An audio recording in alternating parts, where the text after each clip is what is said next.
অন্য সাবজেক্ট মুখস্থ রাখা সম্ভবপর নয়, কিন্তু কোরআন মুখস্থ থাকে। এখানের ভিতরে হয়তো অনেক সৌভাগ্যবান ব্যক্তি আছে যারা হাফেজে কোরআন। যদি কেউ থাকেন একটু হাত তুলবেন প্লিজ। হাফেজে কোরআন একজন হাফেজ, তুমি হাফেজে কোরআন, তুমি হাফেজে কোরআন, মাশাআল্লাহ মাশাআল্লাহ। আরেকজন মাশাআল্লাহ মাশাআল্লাহ মাশাআল্লাহ। একজন হাফেজে কোরআন মাশাআল্লাহ, হাফেজে কোরআন মাশাআল্লাহ, হাফেজে কোরআন মাশাআল্লাহ। আল্লাহ পাক তাদের এলামে হায়াতে বরকত দান করুন। আমার খুব স্বপ্ন ছিল হওয়ার, নসিব বলো তো একটা জিনিস আছে, ঠিক না? আচ্ছা, এবার আসেন প্লিজ একটু মনোযোগ দিবেন। অনেক পাগল দেখবেন পাগল হওয়ার পরও কোরআনে হাফেজ, পাগল হওয়ার পরও সব কিছু উল্টা ফুল্টা কোরআনের আয়াত ঠিক পড়ে। এই পয়েন্টটা একটু বোঝার চেষ্টা করবেন। পাগল সে সবাই জানে, কিন্তু কোরআন তেলাওয়াত অনেক সময় আমরা ফেসবুকেও দেখছি। সত্যি করে বলেন তো, মানুষ যে সুস্থ পাগল নয় কি ঠিক থাকলে, কান না ব্রেন? জোরে বলেন। এবার 40 বছরে আপনি বড় একজন বিজ্ঞানী হয়ে গেছেন, বিজ্ঞানী হওয়ার পর আপনার সার্টিফিকেট চলে আসছে, এখন আপনার জ্ঞান সবগুলা ব্রেনের মধ্যে, সার্টিফিকেট আসার পরে আপনি পাগল হয়ে গেছেন, আপনাকে কি চাকরি দিবে, সম্মান দিবে? এবার ওনাকে যদি বলা হয় আপনি করোনা রোগের চিকিৎসা করেন, করোনা কি বলেন না বলেন না বলেন না। ওনাকে যদি বলে যে আইফোনটা ঠিক করেন, আইফোন কি? কারণ ওনার যে জ্ঞানটা ছিল সেটা কোথায়? সবাই একটু বলেন না কোথায় ছিল? যেহেতু ব্রেনটাই সিগল হয়ে গেছে, স্ক্রু ঢিলা হয়ে গেছে, এখানে আর সফটওয়্যার আর আগের মতো কাজ করে, যার কারণে মোবাইলকে পানি বলা শুরু করছে, পানিকে গাড়ি বলা শুরু করছে, গাড়িকে জুতা বলা শুরু করছে, সব উল্টা পুল্টা। এবার জগতের মধ্যে রাস্তায় দেখি ওই পাগলটা পানি চিনে না, গরম চিনে না, শীত চিনে না, এই চিনে না, সেই চিনে না, গাড়ি চিনে না, বাড়ি চিনে না। সে পাগলকেও দেখা যায় কোরআন তেলাওয়াতের বেলায় বাকারাকে চিনতে পারে, রহমানকে চিনতে পারে, ইয়াসিনকে চিনতে পারে, আবার সুন্দরভাবে বলতেও পারে, পড়তেও পারে, সবকিছু। এবার জগৎ বলে কিরে তুই পাগলা পারস কেমনে? পাগলে উত্তর দেয় জগৎ চলে ব্রেনের কারণে, আমি কোরআনকে ব্রেনে স্টক দিই নাই, দিলের মধ্যে স্টক দিয়েছি। আর পাগল হয়েছে ব্রেন, দিল কখনো পাগল হয় না, এটা মওলার প্রেমের মধ্যে থাকেছে।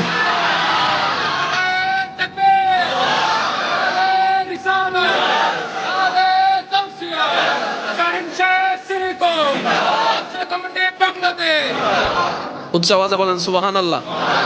কোরআন নাজিল করছে কে? আল্লাহ নাজিল করছে কাদের উপর? আমার নবীর উপর, ঠিক আছে না? নবীর সারা দেহ মোবারকের কোন জায়গায় নাজিল করছে? কান মোবারকে, চোখ মোবারকে, ঠোঁট মোবারকে, দিল মোবারকে।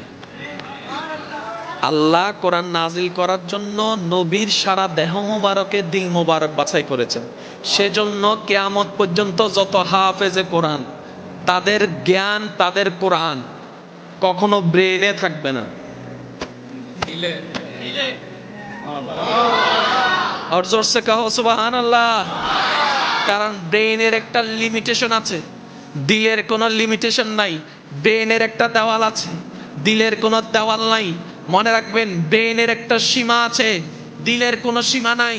জগৎ জিজ্ঞেস করে দিলের সীমা নাই, ব্যাপারটা তো বুঝলাম না।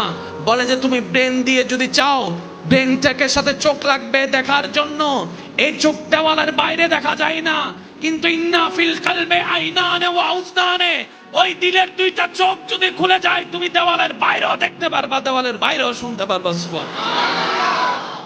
আর এই দিলটা, এই কলবটা শুধু পুরুষের কাছে নয়, সবার কাছে আছে। বুদ্ধিমানরা না মানলেও গবেষণা করে, বিষয়টা ভাবার চেষ্টা করে আসলে জিনিসটা কি, এটার ব্যাকগ্রাউন্ড কি। এবার আসুন, আমাদেরকে পাঠালেন কে? জোরে বলেন না, আরেকটু জোরে বলেন কে? আল্লাহ যে আমাদেরকে পাঠালেন, নিশ্চয়ই আল্লাহর তো কোনো একটা লক্ষ্য আছে। এই লক্ষ্যটা কি? আমাদেরকে আল্লাহ পাঠিয়েছেন ভাত খাওয়ার জন্য। আমি বলতে থাকবো, আপনার উত্তর দিবেন। আল্লাহ আমাদেরকে পাঠিয়েছেন ভাত খাওয়ার জন্য, তাইলে আল্লাহ আমাদেরকে পাঠাইছেন ঘুম যাওয়ার জন্য? আল্লাহ আমাদেরকে পাঠাইছেন গাড়িতে চড়ার জন্য? আল্লাহ আমাদেরকে পাঠাইছেন বিয়ে করার জন্য? আল্লাহ আমাদেরকে পাঠাইছেন সংসার করার জন্য? আল্লাহ আমাদেরকে পাঠাইছেন ভাত রান্নার জন্য? আল্লাহ আমাদেরকে পাঠাইছেন চাকরি ব্যবসা করার জন্য? তো এগুলো তো আমরা করি। পাঠাইলেন কেন? এটাই তো ভাবলাম না। মনে রাখবেন ভাইয়েরা, আল্লাহ পাক আমাদেরকে পাঠিয়েছেন যে কারণে, কোরআনের ছায়া তলে যদি আমরা একটু শুনতে চাই, ওলামায়ে কেরামের পাক জবানে হাজারবার শুনেছি, শুধু স্মরণ করিয়ে দিচ্ছি। ওয়ামা খালাকতুল জিন্না ওয়াল ইনসা ইল্লা লিয়াবুদুন। আল্লাহ তাআলা জিন জাতি মানব জাতিকে সৃষ্টি করেছেন ইবাদতের জন্য।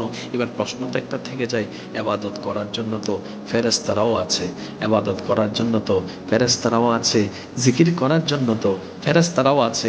এবার আমি আপনাদেরকে প্রশ্ন করব, যার যেটা মন চাই উত্তর দিবেন। আমাদের জিকিরের মধ্যে ভেজাল, ফেরেশতার জিকিরের মধ্যে ভেজাল, আমাদের নামাজে ভেজাল, ফেরেশতার নামাজে ভেজাল, আমাদের মনে ভেজাল, ফেরেশতার মনে ভেজাল, আমাদের চিন্তায় ভেজাল, ফেরেশতার চিন্তার ভেজাল, আমাদের করার মধ্যে ভেজাল, ফেরেশতার করার মধ্যে ভেজাল, আমাদের কাজের মধ্যে স্বার্থ, ফেরেশতার কাজের মধ্যে স্বার্থ। তাহলে সবচাইতে নির্ভেজাল ইবাদতকারী ফেরেশতা তো আগে থেকেই ছিল, আপনাকে বানালেন কেন? প্রশ্ন তো একটা থেকে যায়। জোরে জোরে জোরে জোরে। তো আল্লাহর যদি ইবাদতেরই দরকার হতো, ফেরেশতা তো আগে থেকেই ছিল। ইন্নী জাইলুন ফিল আরদি খলিফা আয়াতটা বের করেন, সেখানে ফেরেশতারা কি বলেছিল? ইয়া রাব্বে কারীম, মানুষ বানানোর দরকার কি? আমরা আছি তো তোমার ইবাদত করার জন্য, জিকির করার জন্য, প্রশংসা করার জন্য। আমরা আছি তো, আমরা আছি তো, আমরা আছি তো।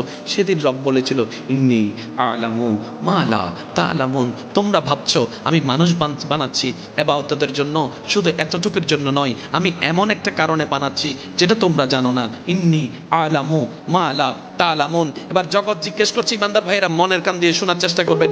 ইমানদার ভাইয়েরা, এবার আল্লাহ পাক বলছেন, ইবাদত করার জন্য তোরা আগে থেকেই আছস, আমি তারপরও মানুষ বানাবো।